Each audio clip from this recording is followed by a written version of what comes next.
जय श्री श्याम सभी श्याम प्रेमियों को। कैसे हैं आप सभी? आशा करती हूँ बांके बिहारी जी की कृपा से आप सभी कुशल होंगे। आज मैं आपको एक बहुत ही सुंदर प्रसंग सुनाने जा रही हूँ, कथा सुनाने जा रही हूँ। ये है जब भगवान ने अपने भक्त के लिए यजमान का वेश बनाया। भक्त के पिताजी का श्राद्ध था, तो भगवान कैसे यजमान का वेश बनाकर आ गए हैं, आपको कथा सुनाती हूँ।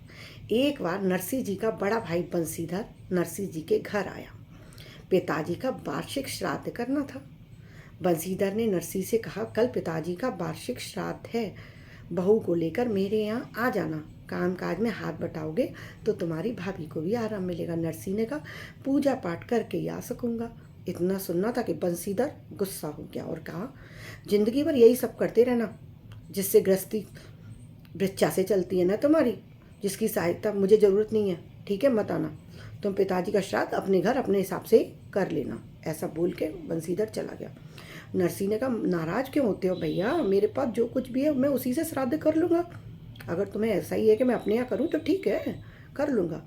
दोनों भाइयों के बीच श्राद्ध को लेकर झगड़ा हो गया। नागर मंडली को मालूम हो गया नरसिंह अलग से श्राद्ध करेगा। यह सुनकर नागर मंडली ने बदला लेने की सोची। पुरोहित प्रसन्न राय ने 700 ब्राह्मणों को नरसिंह के आयोजित श्राद्ध में आने के लिए आमंत्रित कर दिया। जिसके पास कुछ भी नहीं, उसके यहाँ नागर मंडली ने 700 संतों को भोजन के लिए जाने के लिए आमंत्रित कर दिया। प्रसन्न राय ये जानते थे कि नरसिंह का परिवार मांगकर भोजन करता है, भिक्षा मांगकर जीवन यापन करता है। वह क्या 700 ब्राह्मणों को भोजन कराएगा? आमंत्रित होगा ब्राह्मण नाराज हो जाएंगे और उसको श्राप दे के चले जाएंगे। अब कहीं से इस षड्यंत्र का पता नरसिंह मेहता जी की पत्नी को चल गया। उनकी पत्नी थी मानिकबाई जी, उनको पता चल गया। वह बहुत परेशान रहने लगी, चिंतित हो उठी, कैसे होगा। अब दूसरे दिन नरसिंह जी स्नान के बाद श्राद्ध करने के लिए घर घी लेने बाजार गए। नरसिंह जी स्नान करके घी लेने के लिए बाजार गए। नरसिंह जी घी उधार में चाहते थे, पर किसी ने उनको घी नहीं दिया। अंत में एक दुकानदार राजी हो गया, पर यह शर्त रख दी कि नरसिंह जी को भजन सुनाना पड़ेगा। बस फिर क्या था, मन पसंद आया। नरसिंह जी तो चाहते ही ये थे कि कोई भी उनके साथ बस बैठे और भगवान का नाम संकीर्तन सुने और करे। उसी के बदले उसने कहा कि मैं तुम्हें घी दे दूंगा।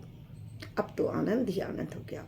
अब क्या हुआ कि नरसिंह जी तो भजन सुनाने में इतने मग्न हो गए कि उनको तो ध्यान ही नहीं रहा कि घर में श्राद्ध है।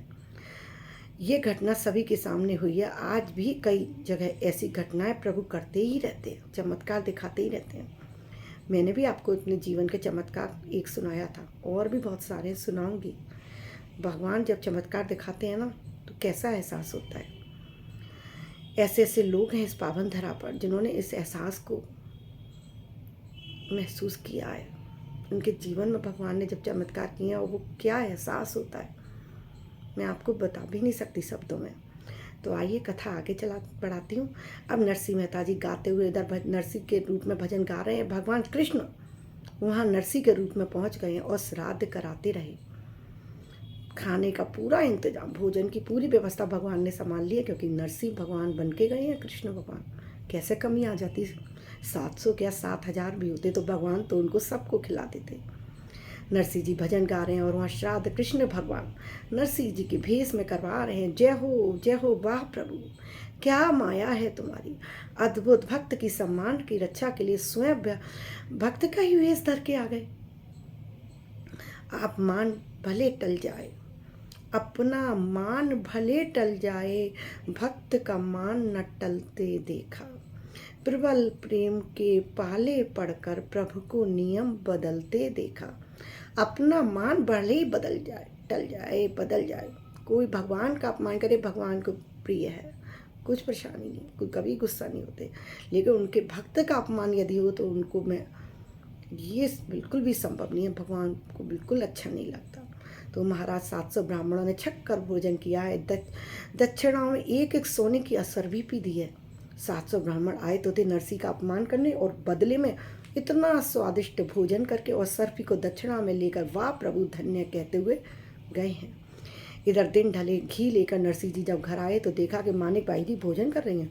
नरसिंह जी को इस बात का दुख हुआ कि श्राद्ध क्रिया आरंभ भी नहीं हुई और पत्नी बैठकर भोजन करने लगी। नरसिंह जी बोले, वो आने में जरा देर हो गई, क्या करता, कोई उधार घी नहीं दे रहा था, मगर तुम श्राद्ध के पहले ही भोजन क्यों कर रही हो। मानिक बाई जी ने कहा, तुम्हारा दिमाग तो ठीक है, स्वयं खड़े होकर तुमने ही श्राद्ध कराया और तुम ही ऐसी बात करते हो।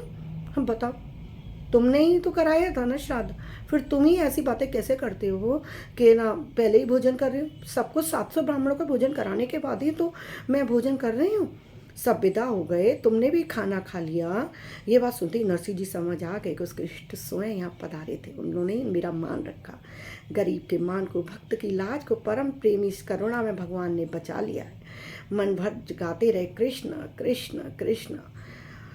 कृष्ण जी का नाम बिना बोले तो मिथ्या है ये वाणी। भक्त के मन में अगर समुच समर्पण का भाव आ जाए तो भगवान स्वयं ही आ जाते हैं। बोलो सांवरिया सेठ की जय।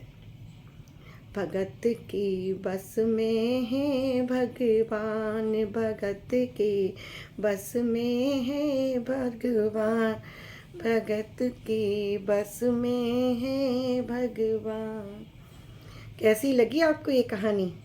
आशा करती हूँ आपको बहुत इससे प्रेरणा भी मिलेगी और हृदय में आनंद भी आया होगा।